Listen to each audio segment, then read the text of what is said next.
Good evening. Please rise for the Pledge of Allegiance and remain standing for the Star Spangled Banner. Excuse me, the National Anthem, sorry.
Good evening, everybody. Welcome. Thank you for coming. Dr. Harrington? Yes. Good evening, everyone. Again, thank you all for joining us.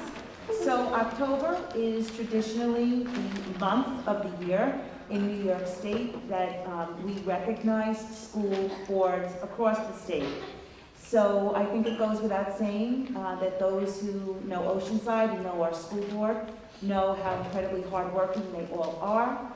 They not only attend to these meetings and do their due diligence in terms of the work necessary in order to be prepared for these meetings, but they also serve on numerous subcommittees that take them away from their home and their families throughout the entire month. We also know that we come off of a very difficult year where tough decisions needed to be made and extra time and attention had to be spent on securing the health and safety of all members of our school community.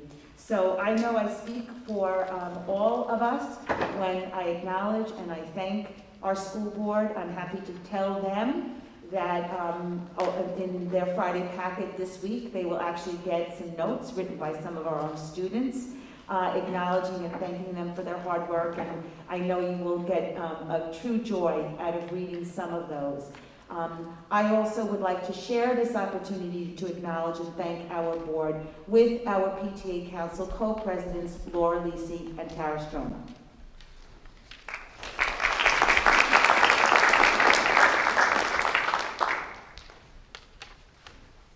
Hi everybody. Is it on? No. No? Just press the button. Oh, there we go. Okay. Good evening, everyone. As Dr. Harrington just said, this week is School Board Recognition Week. On behalf of the Oceanside Council of PTAs and the 10 units we represent, Laura and I would like to thank our Board of Education members. We also just want to thank some of our PTA leaders that came out tonight to join us as well. Seth Blau, Mike D'Ambrosio, Mary Jane McGrath Mulhern, Sandy Scholl, Bob Transom. These are our trustees that the community of Oceanside have elected. These trustees volunteer and dedicate countless hours of their time to better our schools and community. Not only do we see them at these board meetings presenting the budget and policies and making sure Oceanside is in compliance with the ever-changing mandates that the New York State Department of Education, the Board of Health, and our governor puts upon us, but we'll also see them cheering on our students at their games, their performances, their celebrations, and supporting their learning in the schools. We just truly wanted to thank and recognize our Board of Ed trustees for all that they do for our schools and our students. Thank you.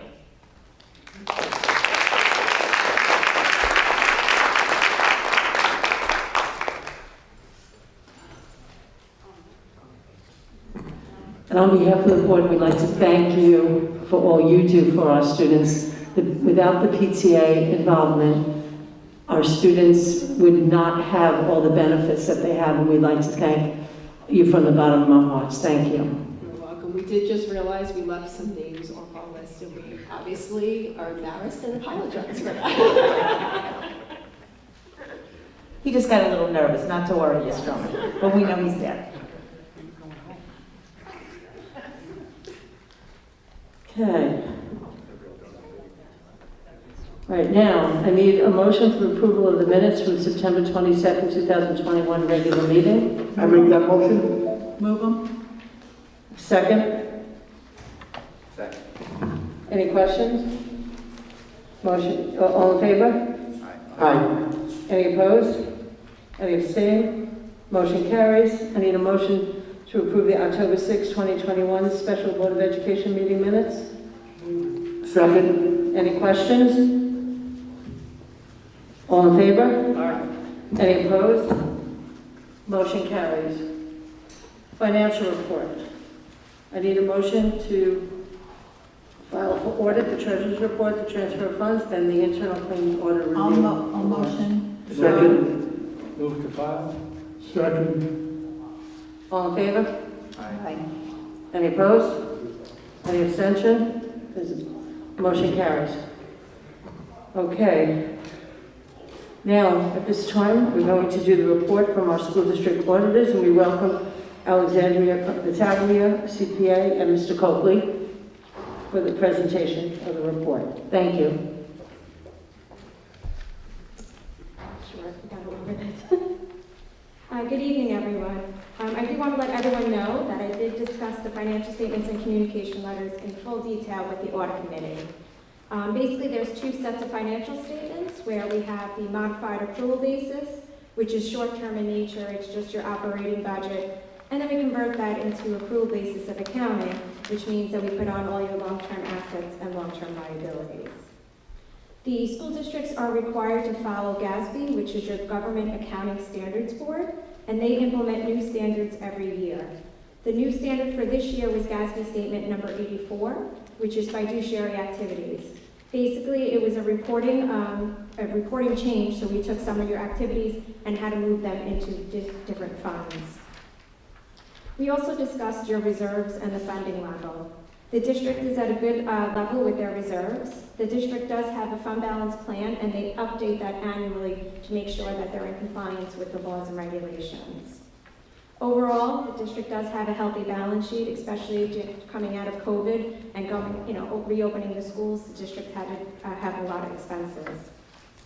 I'm happy to report that I issued an unmodified opinion, which in auditor's language is a clean opinion, which is the best opinion you can have. There are no material weaknesses in the district's internal controls, but we did make some recommendations to improve the district's internal controls. Jarrell does have a corrective action plan, and he plans on implementing these throughout the next year or two. I also just want to thank Jarrell and Teresa for a smooth audit, like always. Sometimes a little difficult, especially with the remote. We did do a hybrid this year, so thank you, Teresa, for everything, for giving us uploading to our portal and making sure that we can meet the October 15th deadline.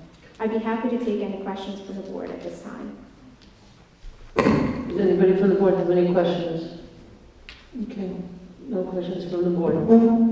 And Ms. Mulhern, I just want to reiterate that the subcommittee of the board, the audit committee, did have a full meeting with our auditors, our internal and external claims auditors, and went through it very, very carefully. So, and I also would like to then also thank Mr. Coakley and Ms. Kahan for their outstanding work. This is always a big job, and we're very proud of that, and just continue to be proud of where we stand financially, because those kinds of indicators help the taxpayers long-term in a number of different ways. So I'm proud, and congratulations to the board and the entire district on such a wonderful report. Thank you, Al. Thank you. Have a good evening. Thank you, you too. Thank you very much. Okay, ECG Student Ambassador Program, Dr. Harrington. Yes, thank you. So last year, many, I hope, remember that we entered into an energy performance contract that will ultimately save the district a significant amount of money while at the same time doing improvements to our facilities. One of the areas that we were most impressed with and excited by relative to our selection of the company that we were going to work closely with was the fact that they made a commitment to our students in terms of getting them involved in the actual entire process from its inception to completion. I'm happy to say that the people from the company that came in to work with our students was so impressed with them.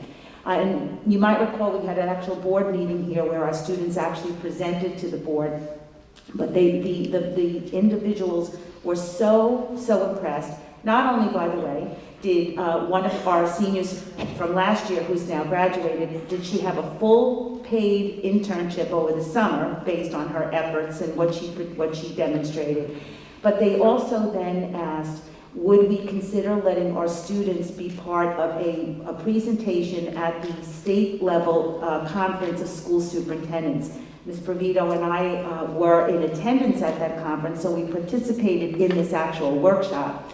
But what we did, in lieu of having the students actually there, is we did put together a relatively short video of their experience. And I have to say, presenting to our colleagues, people were blown away. People have been talking about energy performance contracts for years, but they could not believe the level of interest and commitment of the students and vice versa. And it was really a huge hit. So much so that we felt we could not share that with our entire community. So we truncated the video a bit with Ms. Miller's help, but we would like to now share with you how our students presented themselves to superintendents and assistant superintendents across the state of New York having to do with this energy performance contract. Thank you.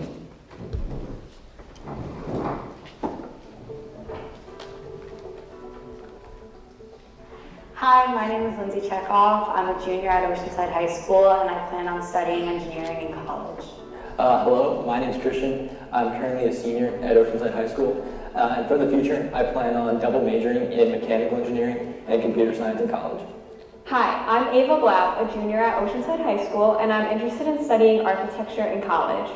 Hi, I'm Matt Christensen. I'm the K-12 Director of Science, Technology, Engineering, and Enrichment Programs at Oceanside Public Schools. Hi, my name is John LaCascia. I'm a technology engineering teacher here at Oceanside High School. I've been teaching here for 7 years. My name is Josephine Press-Jackmo. I am AP Environmental teacher here at Oceanside High School, and I've been teaching 22 years. At Oceanside High School, we have an engineering program, and I was a part of it since my freshman year. And my freshman year teacher, Mr. LaCascia, introduced me with the opportunity to get hands-on experience through the ECG program. And I was interested in it because it connected two subjects that I'm passionate about, helping the environment and engineering.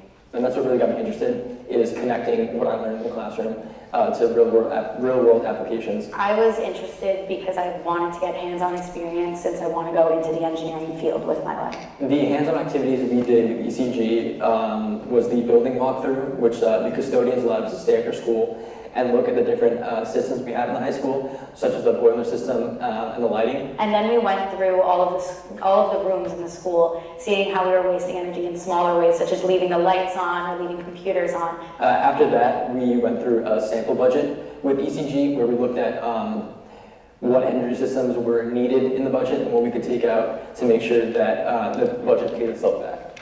The representatives from ECG and ESG were always present. They were always more than prepared to entertain students. When we did the building walk, I think it took us almost 2 hours because the students were just so engaged in looking at all the crevices and nooks and crannies in each of the classrooms, the boiler room, the electricity panels, etc. When we talk about the systems in the house, mechanical systems, whether it's your heating system or cooling system, we show pictures, we tell them to go home and look for their systems in their basements or in their attics or wherever they are. But being able to walk through the whole building and look at our furnace, fire our furnace off, look at our electrical room, look at our roof, look at the AC units, all those things, the students really then took that concept and really understood it better, because not only did we talk about it in class, show pictures, tell them to go home, and then they saw it in a commercial setting. Touring the boiler room stands out the most for me because it was such a major way that our school is outdated and such a major way that we could be saving so much more energy. And honestly, I learned that we need to focus more on the bigger things in order to efficiently save energy. What I learned in the classroom really allowed me to adapt to the sample budget and really allowed me to bring my own ideas into that budget. What I learned in civil engineering and how to conserve energy and make sure energy is used efficiently as possible really allowed me to put forth my best effort within that sample budget. In civil engineering, we already talk about heat loss and gain. We talk about water runoff, how to get water to a building, where the rainwater goes. So we already do these calculations, whether it's based on a residential building or a commercial building, depending on where we are in the curriculum. So it really was very easy for us to be able to talk about our building and talk about these heat loss functions with the students, because we already had a fundamental for heat loss and gain calculations. And as far as the AP Environmental curriculum, a lot of that lends itself already naturally. They were talking about possibly putting solar panels on the entire building or part of the building. So that already lends itself to a lot of the stuff that we do. And in terms of water, where rainwater goes, how that comes into the building, we talk about all those calculations as well. So it really we didn't have to do too much to the curriculum, right, to change it. And then I translated that into what I could do in my own household. Every time I left the room, I made sure I turned off the lights, and every time I left, I made sure the AC was off so that we don't waste energy when nobody's in the room. One of the things I learned the most was cooperative learning and team building through working with the team and working with new people that I've never met before, which is such an important skill to have in the real world and in education and everywhere in my life. Our goal was to get the community and the school board to see the benefits of this project. We presented a slideshow and our point of view about why we should do this project. And the goal was to inform the public and the board about what we were doing and how beneficial it would be to not only us as students, but the school and community as a whole. And the experience of presenting to the board was quite nerve-wracking, but it was a great opportunity. It was a great experience. The kids enjoyed it. If you can get your kids involved, that's probably one of the biggest, I think, successes for our school, was having kid involvement, teacher involvement, all parties involved. And it was a real-life scenario that we got to participate in. It's such a valuable experience for the students. Not only are we looking to become more energy efficient, that whole aspect with the infrastructure of our school buildings, but by partnering with a company like ECG or ESG, it really allowed the curriculum to come to life. That aspect I don't think would have been there, and I don't think we would have had the community support if we didn't have that student voice at the board meetings. The students spoke so eloquently about the entire process, and it really allowed the school board to see how passionate the student body was about this and how important it was for them and their future.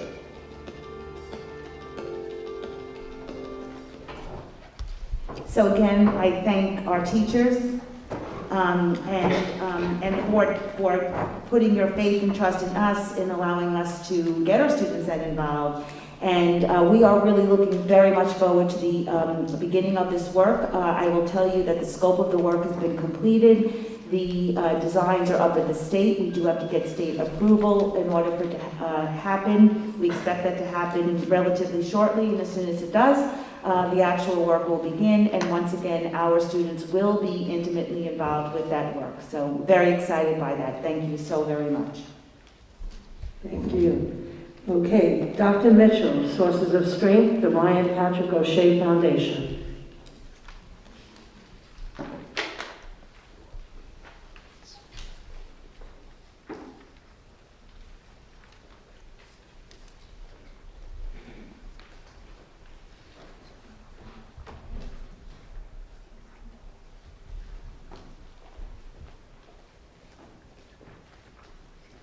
Good evening, everybody. Thank you. Good evening, everybody. Sorry for the delay there. Thank you to the Oceanside School Board, Dr. Harrington, and the community for allowing me a few minutes to speak tonight. For those of you that do not know me, my name is Brendan Mitchell, and I'm the proud principal of Oceanside High School. I'm here tonight to share with you a new program that we are bringing to Oceanside High School called Sources of Strength. Before I speak of the program, I do want to provide just a bit of brief context of how this program found its way to us. The Oceanside School District, led by our school board, Dr. Harrington, Ms. Provito, our administrators, and our teachers, have been working tirelessly over the past few years to change the narrative on mental health and wellness and help-seeking behaviors for both our students and our staff. For OHS, this means several new initiatives through our Mental Health and Wellness Task Force, as well as new classes, clubs, and programs. One of our primary goals is to ensure that students and staff have access to the wide variety of resources and services that are available in the Oceanside community and beyond. What we have learned and benefited from over the past year is how valuable student voice is in this process to truly understand the student experience at OHS and always consider how we can improve upon their 4 years with us.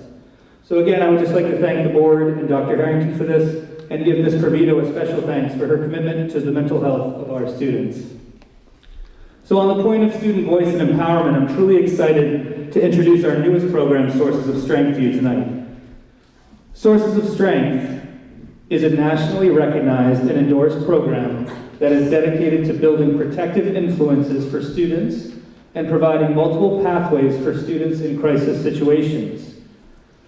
The key to Sources of Strength is found in its collective group of adult advisors, that's volunteer staff members at OHS, and peer advisors, that's our students at OHS, to lead messaging activities and public health campaigns devoted to the wellness of our students.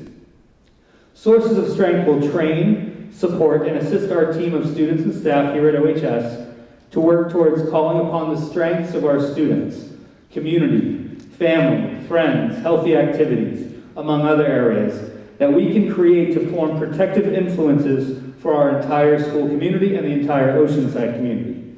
Further, Sources of Strength will help us to develop and build the process by which we can find help and find support for students in crisis. By empowering students through the support and guidance of our adult advisors, we hope to change the narrative towards help-seeking among our students as they recognize the strengths that they have around them. So the program itself, Sources of Strength, builds upon this collective community influence and helps students and staff recognize what they have in their lives and how they can use those to further their help-seeking behaviors.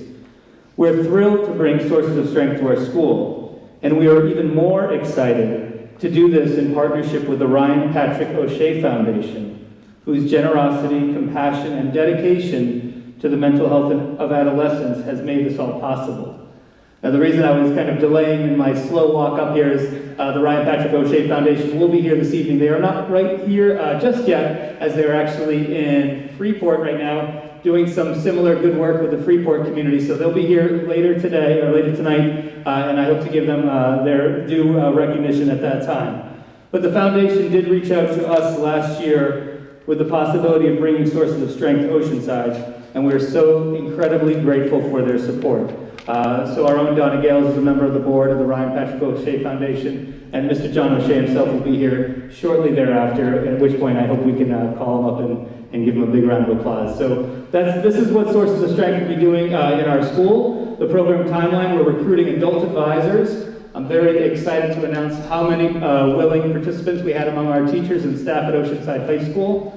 And then recruiting peer leaders through the work of Sarah Dowler, who many of you know already. We have several students interested in participating in the program. We'll have our initial training in the coming weeks, and then we'll begin our messaging activities and public health campaign, and then we'll evaluate and continue to expand the program. Like I said, it's a nationally recognized program, and it is in several districts here on Long Island as well.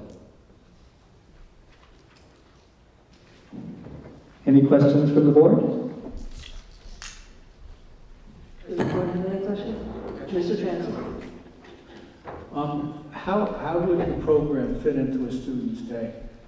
Excellent question. So basically, what the training itself, which is scheduled to happen in the next couple of weeks, that will take a good portion of their school day, where they will be absent from class on that day to get the initial training from the Sources of Strength providers. Then once the initial training is there, they're going to meet in breakout groups with the teams of adult advisors, and that will be after the school day.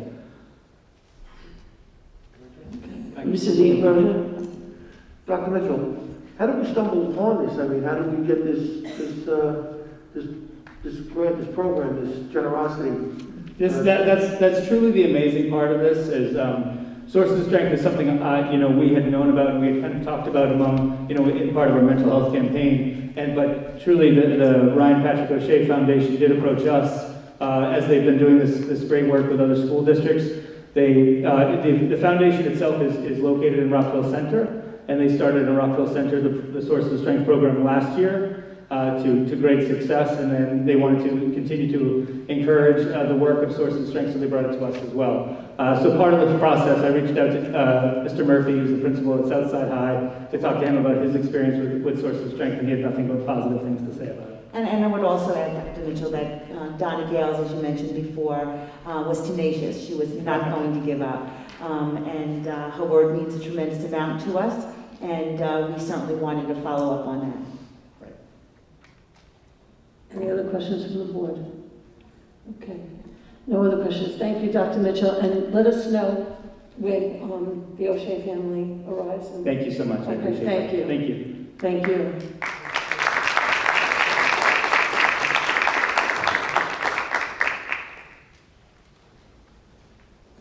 Okay, construction report. Mr. Coakley. Construction report is as submitted. Thank you, Mr. Coakley. Superintendent's report, Dr. Harrington. Also, enrollment and professional development as submitted. Thank you, Dr. Harrington. Okay, at this point in time, this is an opportunity for the members of the community to speak about agenda items that we're about to take action on only. There will be a subsequent time in which they can speak, but right now this is about agenda items only. Okay. This time, I need a motion for the acceptance of the independent audit report. I'll make a motion to accept the audit report from the independent auditors. All in favor? Aye. Any opposed? Any abstention? Motion carries. I need a motion to accept the internal audited report. Make that motion. Second. Make the motion. I'm sorry, all in favor? Aye. Any opposed? Any abstention? Motion carries. I need approval of the 2020-2021 external audited corrective action plan. I'll second it. All in favor? Aye. Any opposed? Any abstention? Motion carries. Approval of the 2020-2021 internal audit corrective action plan. Move it. All in favor? Any opposed? Any abstention? Motion carries. I need approval to declare textbook surplus. Move it. Second. All in favor? Aye. Any opposed? Any abstention? Motion carries. I need a motion to approve to enter into a financial agreement with Ideal Consulting Services. I'll move it. Second. All in favor? Aye. Any opposed? Any abstention? Motion carries. I need a motion for approval for the use of facilities. Move it. All in favor? Aye. Any opposed? Any abstention? Motion carries. I need a motion to approve the special education placement recommendations. I'll move it. I'll second it. All in favor? Any opposed? Any abstention? Motion carries. I need a motion to approve professional personnel recommendations. Second. All in favor? Aye. Any opposed? Any abstention? Motion carries. I need a motion to approve the civil service personnel. Move it. Second. All in favor? Aye. Any opposed? Any abstention? Motion carries. I need approval of hourly employee recommendations. Second. All in favor? Aye. Any opposed? Any abstention? Motion carries. I need a motion to approve the 2021-2022 winter coaching recommendations as amended, adding varsity gymnastics assistant coach is now Danielle Chiera, the former, on your packet it says Jen, and I can't pronounce her last name. She has declined that position, so it is now amended that the varsity assistant gymnastics coach will be Danielle Chiera. I need a motion to approve that as amended. I'll make that motion. Any opposed? Any abstention? I abstain. All in favor? Aye. That's it. Okay, motion carries. I need a motion to approve 2021-2022. Move it. Second. All in favor? Aye. Any opposed? Any abstention? Motion carries. Dr. Harrington. Yes, just briefly, Ms. Mulhern, we continue to move along, trying to be returning to as much as back to normal as we possibly can be. I applaud again all of the teachers, certainly the building administrators, and the staff who've really helped to keep our environment as healthy and safe and secure for all of our community, our children and our staff who are part of our school communities. So good things happening. You've seen and heard about so many of them. We're concluding our fall sports season. We have a couple of playoff games coming. Looking forward to that, and the great work of all of our athletes is always something we're incredibly proud of. And we're just looking forward to getting more and further along into our fall activities, and before we know it, it's going to be Thanksgiving. But I really also just want to add that in addition to what we do for children every day, we also have been true to our efforts for professional development for all of our staff members. And that work has been ongoing, and very proud of that as well. And finally, we will have a full day Superintendent's Conference Day on November 2nd. Schools are closed to students, but I have to say under the leadership of Ms. Provito and all of the leadership team, we have some outstanding work that is being planned for that day. It will be a full day of learning for all of our staff members, and we're very much looking forward to that. Thank you. Thank you, Dr. Huntington. Opportunity for members of the board. Okay, there's an opportunity for members of the community on non-agenda items. If you Mary wish. Jane? Oh, I'm sorry. Excuse me. No, I just thought. Go ahead, Mr. Johnson. Are we meeting before? We won't be meeting before Thanksgiving, correct? We will. But I probably should announce, that the turkey shoot this year will be November 20th. It's a Saturday, so we're just beginning the donations of turkeys. If you want to donate a turkey, you can, during school hours, drop them off at the front door of the high school. They will get to a freezer and will be counted and go towards Thanksgiving and or the Christmas delivery. Also, Oceanside Community Service will be the co-sponsor with Oceanside Interfaith Council, which typically each year delivers homes or has people come in and pick up pre-cooked turkey dinners with all the trimmings, and we'll be doing that again this year, right from this building someplace. But stay tuned, there'll be more information on Facebook and on the internet that you can look up and get the information that you'll need. Thank you. Thank you, Mr. Transom. Okay, opportunity for the members of the community on non-agenda items. If you wish to speak, please go to the microphones, take turns, alternate, state your name, state which school your children are from. Okay? Okay, no, nobody wants to speak tonight? Okay, I need a motion to adjourn. I make a motion to adjourn. Thank you, everybody.